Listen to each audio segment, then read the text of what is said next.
आपण पान नंबर 47 वर आहे बघा, कृती 1 पाहूयात. तर अशी आकृती दिलेली आहे. प्रश्नात काय म्हटलेलं आहे, सी केंद्र आहे. या वर्तुळाची रेख डीई ही जीवा आहे. वर्तुळावरील कोणत्याही दोन बिंदूंना जोडणारा रेषाखंड आणि केंद्रातून सीएफ हा लंब काढलेला आहे डीई वर.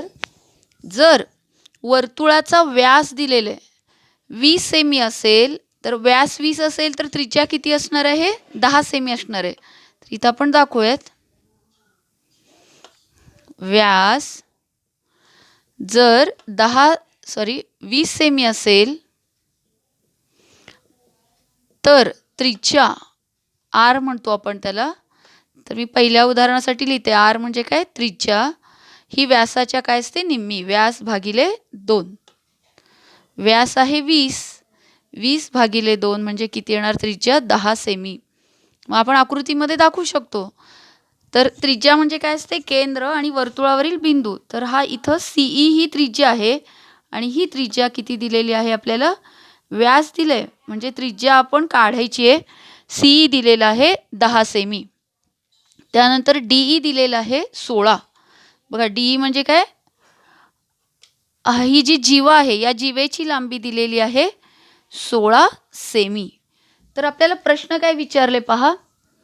तर सीएफ किती असेल? सीएफ म्हणजे वर्तुळ केंद्रातून हा जो लंब काढलेला आहे, तर ह्या लंबाची लांबी विचारलेली आहे. तर प्रश्न काय आहे बघा, नीट वाचा. कृती दिलेली आहे. हा प्रश्न सोडवण्यासाठी उपयोगी पडणारी प्रमेय आणि गुणधर्म आठवून लिहा म्हटले. तर एकूण 3 आकडे दिलेले आहेत बघा. तर 3 कोणते गुणधर्म लागणार आहेत आणि हे गुणधर्म वापरून प्रश्न सोडवा म्हटलेले आहे. तर सर्वप्रथम तुम्हाला म्हणजे हे जे कृती आहेत ते 9वीचं तुम्हाला आठवण करून देण्यासाठी या कृती आहेत. तर 9वीला आपण कोणकोणते गुणधर्म पाहिले ते थोडंसं पाहूयात. आपण 9वीला पाहिले बघा की वर्तुळ आहे. वर्तुळ केंद्रातून समजा ही जीवा आहे. केंद्रातून जर जीवेवर लंब काढला तर ह्या लंबामुळे या जीवेचे 2 समान भाग होतात. म्हणजे ही जीवा दुभागली जाते. हा एक प्रमेय बघितला होता.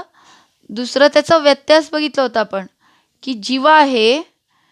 जीवेचा जर मी मध्यबिंदू घेतले म्हणजे 2 समान भाग करणारा बिंदू घेतले, मध्यबिंदू आणि वर्तुळ केंद्र यांना जोडणारा रेषाखंड काढले, तर तो रेषाखंड काय असतो?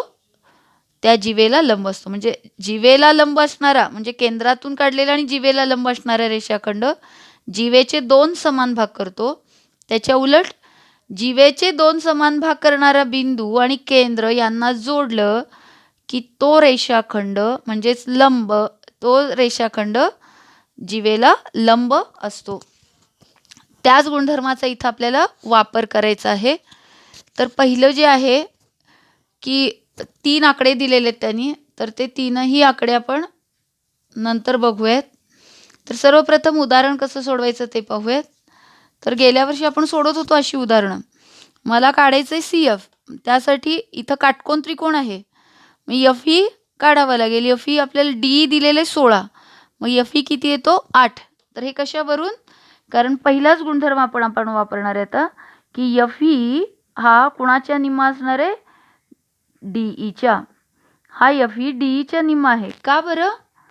आत्ताच सांगितले की केंद्रातून जर जीवेवर लंब काढला तर लंबाची खूण दिली आहे त्यांनी. जीवेवर जर लंब काढला तर त्या जीवेचे 2 समान भाग होतात. म्हणजे डीएफ बरोबर काय येतं? F E. आणि हा एक निम्मा भाग या मोठ्या डीई पेक्षा काय असणार आहे? निम्मा. तर याचं कारण लिहिले मी. तर कारण काय लिहिणार? वर्तुळ केंद्रातून जीवेवर काढलेला लंब जीवेस दुभागतो.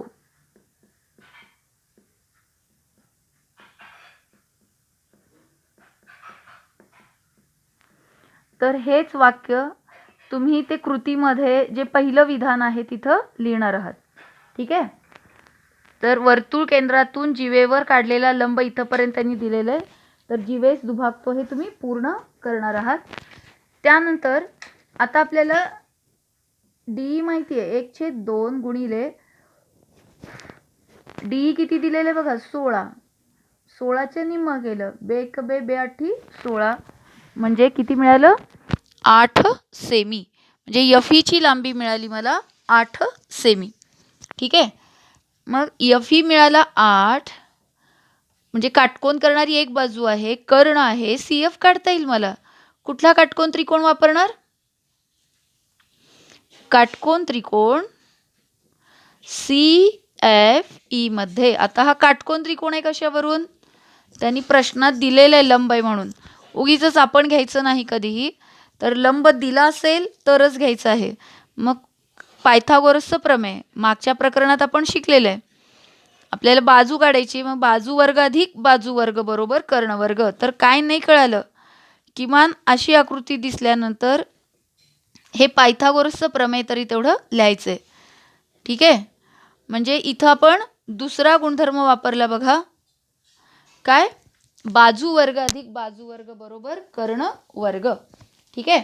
म्हणजे कृतीमध्ये पान नंबर 47 वर तुम्हाला दिलेले आहे 1 2 3 हा पहिला आकडा आहे.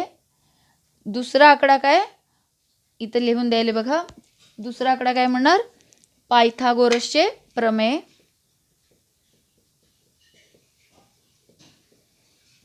हा म्हणजे आपल्या कृतीमधला दुसरा आकडा भरा.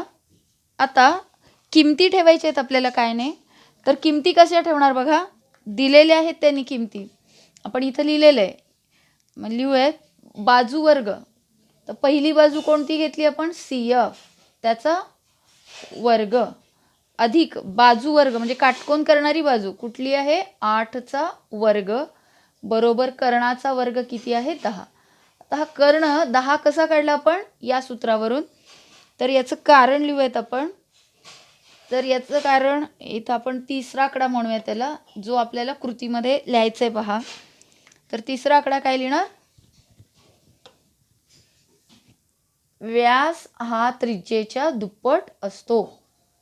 हो ना. व्यास त्रिज्येच्या दुप्पट असतो म्हणजे त्रिज्या व्यासाच्या निम्मी असते. हा गुणधर्म आपण वापरला. तर भरणार तुम्ही पान नंबर 47 वरती आहे पहा. तर हा पहिला आकडा, दुसरा आकडा, तिसरा आकडा कसेही क्रम घेतला तरी चालतं, फरक पडत नाही. सोडवूयात आपण. सी एफचा वर्ग बरोबर अधिक 8चा वर्ग किती येतो? 8 8 64, 10चा वर्ग येतो 100. म्हणून सी एफचा वर्ग बरोबर 100 वजा 64. म्हणून 100 वजा 64 किती येतं? 36. म्हणजे सी एफचा वर्ग आला 36. आपल्याला सी एफ काढायचं आहे. काय म्हणणार? दोन्ही बाजूचे वर्गमूळ काढून. वर्गमूळ काढल्यानंतर मिळालं काय बघा, वर्ग आणि वर्गमूळ लोप होईल, फक्त सी एफ राहील. आणि 36चं वर्गमूळ किती येतं? 36चं वर्गमूळ 36ची फोड करणार दोन समान संख्यांच्या रूपात, 6 गुणिले 6, 6 6 36. तर मग 2 6चा एक गट करून तो 6 बाहेर येईल, म्हणजे 36चं वर्गमूळ येतं 6. म्हणजे अशा पद्धतीनं आपल्याला सी एफ मिळाला पहा. तर हेच आपल्याला विचारलेलं होतं. तर असा एखादा प्रश्न तुम्हाला 2 मार्काला वगैरे विचारला जातो.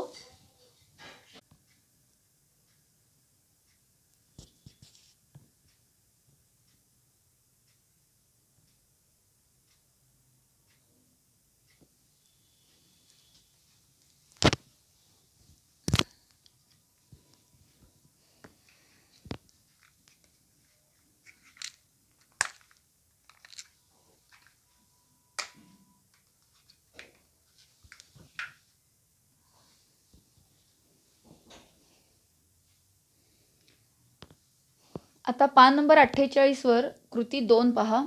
काय म्हटलेलं आहे? आकृती दिली आहे, प्रश्न वाचायचे.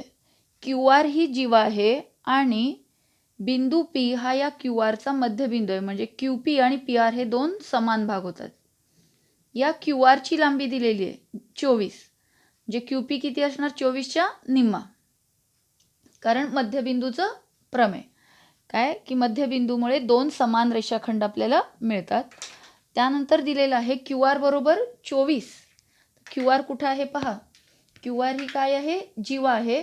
तर क्यू आर दिलंय 24. ओ पी दिलेला आहे 10. तर विचारले वर्तुळाची त्रिज्या. मग कसं काढणार बघा. QR 24 असेल तर प्रथम आपल्याला काय काढून घ्यावं लागेल. समजा मी हे जोडले तर इथं काटकोन त्रिकोण मिळतो का आता सांगा मला. तर इथं काटकोन त्रिकोण मिळत नाही, कारण त्यांनी इथं लंबाची खूण दिली नाही किंवा प्रश्नात लंब आहे असं सांगितलेलं नाही. मग कसं सोडवणार हे उदाहरण. सर्वप्रथम आपण कृती 1 मध्ये जे प्रमेय पाहिलं की वर्तुळ केंद्रातून जीवेवर काढलेला लंब जीवेस दुभागतो, हा जो प्रमेय पाहिला, तर या प्रमेयाचा आपण आता व्यत्यास बघणार आहे. तर व्यत्यास काय सांगतो की वर्तुळ केंद्रातून जीवेवर काढलेला लंब काढला असेल तर तो समान भाग करतो जीवेचे, म्हणजे हे दोन समान भाग होतात. याचा व्यत्यास काय असणार की समजा जीवेचा मी मध्यबिंदू घेतले पी, त्यांनी दिले प्रश्नात, मध्यबिंदू आणि केंद्र यांना जोडणारा रेषाखंड त्या जीवेला लंब असतो. बघा, लंब असणारा दोन समान भाग करतो आणि दोन समान भाग करणारा बिंदू जर केंद्राशी जोडला तर तो रेषाखंड काय असतो, लंब असतो.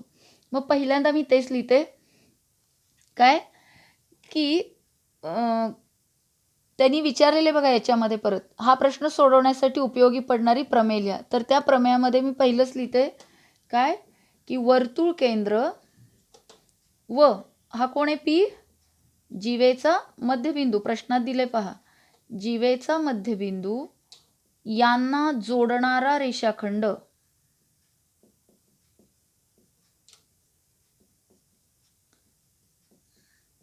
रेषाखंड आहे तो लंब नाही. असं जर रेषाखंड असेल जो केंद्रबिंदू आणि जीवेच्या मध्यबिंदूतून जात असेल तर तो रेषाखंड त्या जीवेला लंब असतो. मध्यबिंदू यांना जोडणारा रेषाखंड त्या जीवेस काय असतो, लंब असतो. लंब असणारा दुभागतो, तसं मध्यबिंदूला जोडणारा रेषाखंड हा त्या जीवेला लंब असतो. मग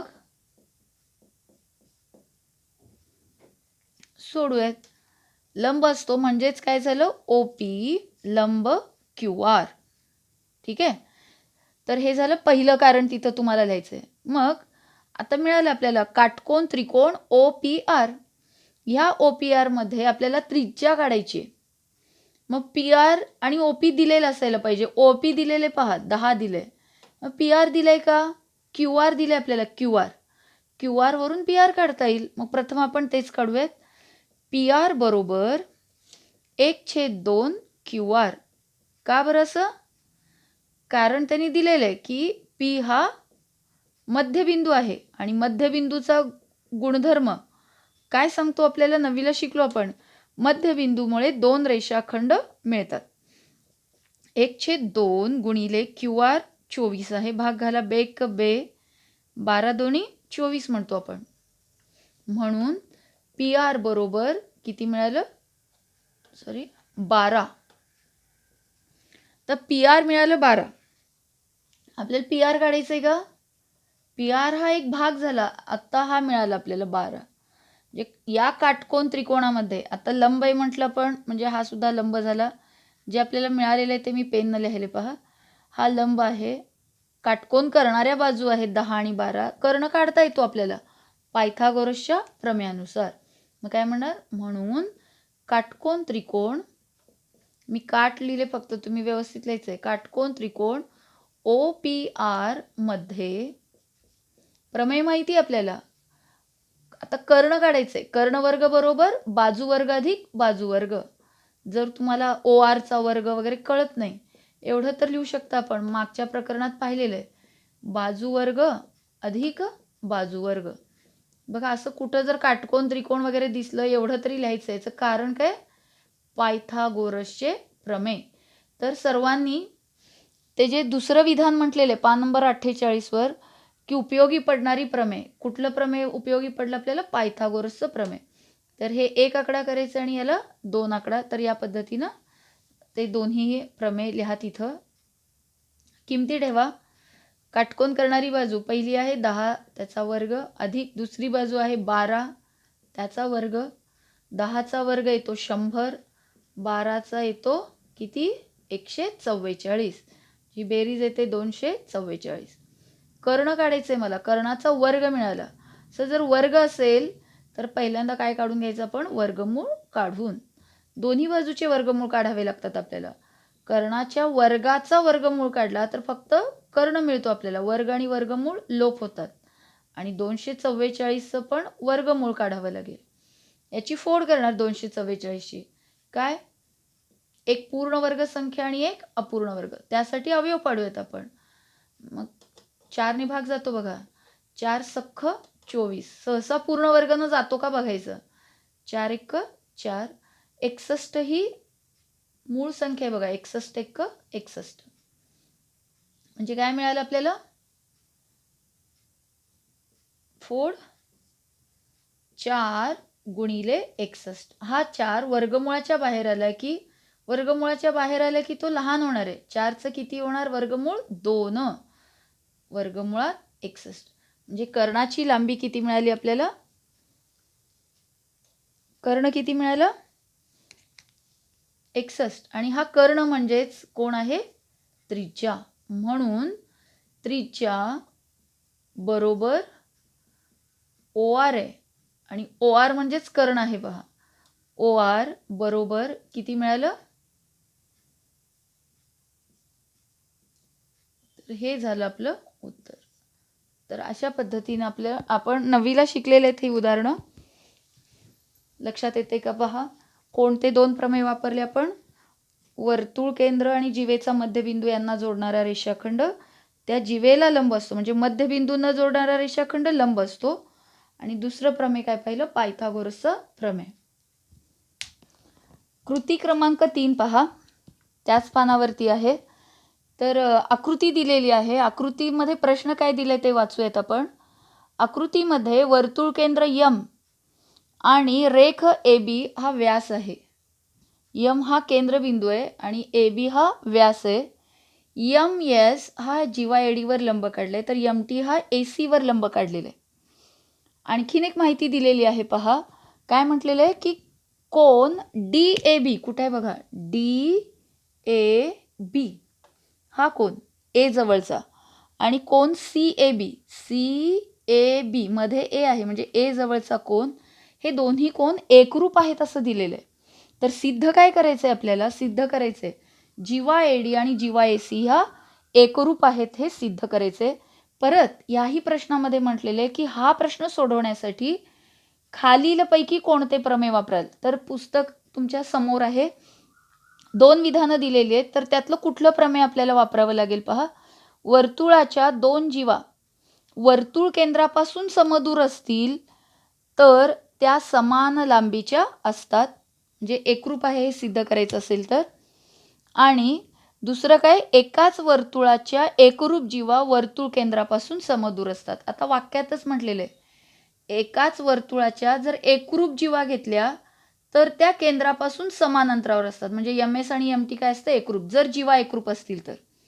परंतु आपल्याला तर प्रश्नामध्ये हे सिद्ध करायचे की जीवा एकरूप आहेत हे, म्हणजे दुसरं विधान येणार नाही. मग पहिलं विधान काय आहे पहा, वर्तुळाच्या 2 जीवा केंद्रापासून समदूर असतील. असं जर SM आणि TM ही 2 अंतर जर समान आली तर ह्या दोन्ही जीवा एकरूप असतात असं म्हटलेलं आहे, समान लांबीच्या असतात. आपल्याला तेच सिद्ध करायचं आहे, म्हणजे कुठलं विधान वापरावं लागेल, पहिलं विधान. पहिलं विधान काय सांगतं की जर केंद्रापासून त्यांचं अंतर समान असेल, केंद्रापासून समदूर असतील तर त्या जीवा एकरूप असतात. आता केंद्रापासूनचं अंतर घ्यायचं म्हणजे एक रेषाखंड आहे, जीवा आहे समजा, केंद्र आहे, ह्या केंद्राचं ह्या जीवेपासूनचं अंतर कसं मोजणार, असे अनेक प्रकार आहेत, सर्व प्रकारे आपण मोजू शकतो. परंतु आपण मोजताना नेमका कुठलं अंतर मोजत असतो, लंब अंतर, त्या बिंदूचं त्या रेषाखंडापासूनचं लंब, म्हणजे बिंदूपासून लंब काढायचं आणि ते अंतर मोजायचं. हे अंतर म्हणजे ह्या जीवेचं ह्या बिंदूपासूनचं अंतर असतं. कुठलेही अंतर नाही, मी इथं असे अनेक अंतर काढू शकते केंद्रापासून, तर फक्त लंब अंतरच आपल्याला घ्यावं लागतं. म्हणजे हे जर लंब अंतर समान असेल तर ह्या जीवा पण काय असतात, समान. ठीक आहे.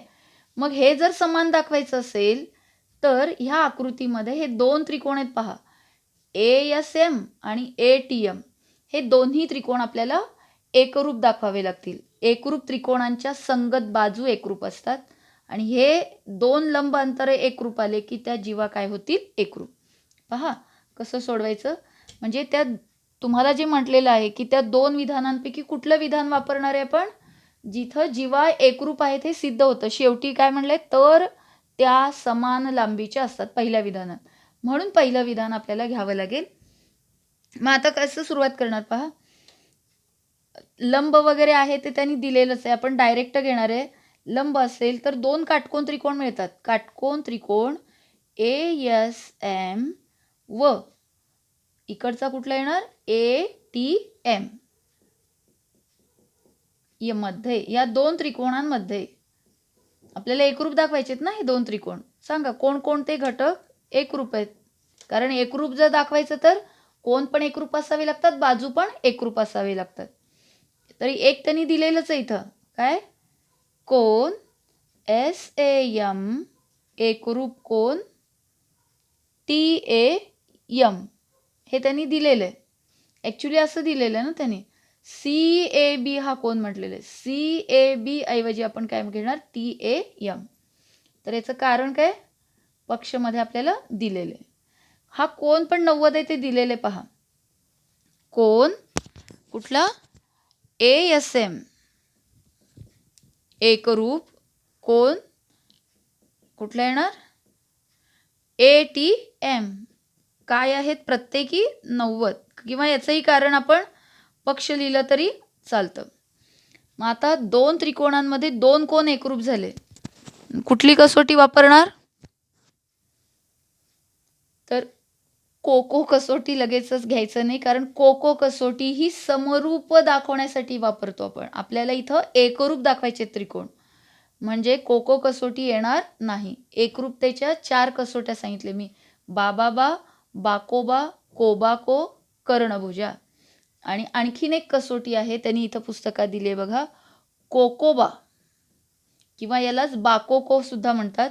तर कोण कोण आणि त्याच्या लगतची बाजू. तर इथं बघा हा जर त्रिकोण मी घेतला तर त्रिकोण ATM कोणती एकरूप आहे संगत कोणाशी? A आहे को आणि ही AM बाजू जर घेतलो तर AM बाजू पहिल्या त्रिकोणात पण आहे, दुसऱ्या त्रिकोणात पण आहे. आणि असंच या वरच्या त्रिकोणात कोण कोण बाजू म्हणजे कुठली कसोटी येणार आहे? कोकोबा. तर 9वीला तुम्हाला हे झालेलं आहे कोकोबा कसोटी बघा. मग कुठली बाजू एकरूप आहे? AM एकरूप AM. कारण कसली बाजू आहे ही AM बाजू? येस, कुठली? सामायिक बाजू आहे. दोन्ही त्रिकोणात ती सामायिक आहे. मग दोन त्रिकोणांमध्ये जर असे घटक एकरूप असतील तर ते दोन त्रिकोण कोणत्या कसोटीनुसार एकरूप असतील तेही तुम्हाला पुस्तकामध्ये दिलेले. खालीलपैकी कोणती कसोटी उपयोगी पडेल? कोणती पडली बघा. कोबाको म्हणता येणार नाही आपल्याला, कारण दोन कोणांमधली बाजू एकरूप आहे का इथं? नाही. म्हणून ह्याला कोकोबा म्हणायचं. नाहीतर कन्फ्यूज करायचं नाही. दोन कोण आणि एक बाजू म्हणजे कोबाको येते का? कोबाको कधी वापरणार? ह्या दोन कोणांमधलीच बाजू एकरूप असायला पाहिजे, तसं नाही आहे. म्हणून या कसोटीला काय म्हटलं जातं? कोकोबा एकरूपता कसोटी. दोन त्रिकोण जर एकरूप झाले तर त्यांच्या उरलेल्या बाजू म्हणजे कोण? केंद्रबिंदूपासूनचं अंतर MS एकरूप MT. कारण काय? एकरूप त्रिकोणांच्या कसल्या बाजू आहेत? त्या संगत बाजू. काय असतात? त्रिकोण एकरूप असतील तर बाजू सुद्धा काय असणार आहेत? एकरूप असणार आहेत. मग दोन बाजू जर एकरूप झाल्या तर इथं त्यांनी प्रमेय दिलेलं आहे बघा. विधान 1 काय? वर्तुळाच्या, याचा अर्थ काय? MS आणि MT समान आहेत. याचाच अर्थ वर्तुळाच्या दोन जीवा AD आणि AC ह्या केंद्रापासून समान अंतरावर आहेत. सिद्ध काय केलं पण आता? MS आणि MT एकरूप आहेत. म्हणजे वर्तुळाच्या केंद्रापासून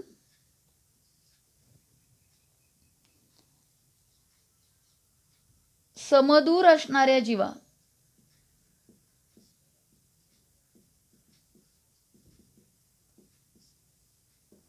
समान अंतरावर आहेत ना. समदूर असणाऱ्या जीवा काय असतात?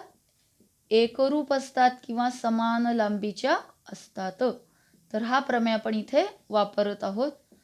मग ह्यानुसार एम एस आणि एम टी एकरूप आहेत, याचाच अर्थ काय? केंद्रापासून त्या समदूर आहेत आणि समदूर असणाऱ्या जीवा काय असतात? एकरूप असतात. म्हणून एडी ही जीवा कोणाशी एकरूप आहे? जीवा एसीशी. तर इथं पण जीवा लिहू शकता तुम्ही. ठीक आहे. तर अशा पद्धतीनं हे सिद्ध केले. तर 3 कृती पाहिल्या बघा आपण. या तिन्ही कृतींमध्ये आपण 3 गुणधर्म पाहिले. एक रिवाइज करूयात. हा गुणधर्म कळाला का बघा? वर्तुळाच्या केंद्रापासून समान अंतरावर असणाऱ्या म्हणजे एम एस आणि एम टी समान असतील तर जीवा काय असतात? एकरूप. आणि याचा व्यत्यास काय? जर जीवा एकरूप असतील तर त्यांचं केंद्रापासूनचं अंतर समान असतं. त्यानंतर पहिल्या कृतीमध्ये कुठला प्रमेय पाहिला आपण? वर्तुळ केंद्रापासून जीवेवर जर लंब काढला तर त्या जीवेचे काय? 2 समान भाग होतात.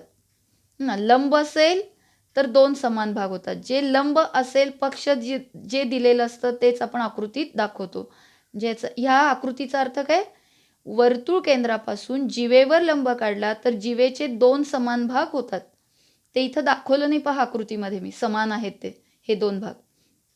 व्यत्यासामध्ये दाखवणार मी. काय? बघा. तर याचा अर्थ काय? वर्तुळ केंद्र आणि हे काय आहे? जीवेचा मध्यबिंदू. वर्तुळ केंद्र व जीवेचा मध्यबिंदू यांना जोडणारा रेषाखंड त्या जीवेला लंब असतो. याचा व्यत्यास आहे. कळतंय? म्हणजे लंब असेल तर हे 2 समान भाग होतात. 2 समान भागां करणारा जो बिंदू आहे तो जर केंद्राशी जोडला की तो लंब असतो. लंब असतो हे नंतर आहे म्हणून ते इथं आकृतीत दाखवायचं नाही. फक्त पक्षमधलंच आपण आकृतीमध्ये दाखवत असतो. ठीक आहे. तर हे वर्तुळाचे गुणधर्म आपण पाहिले.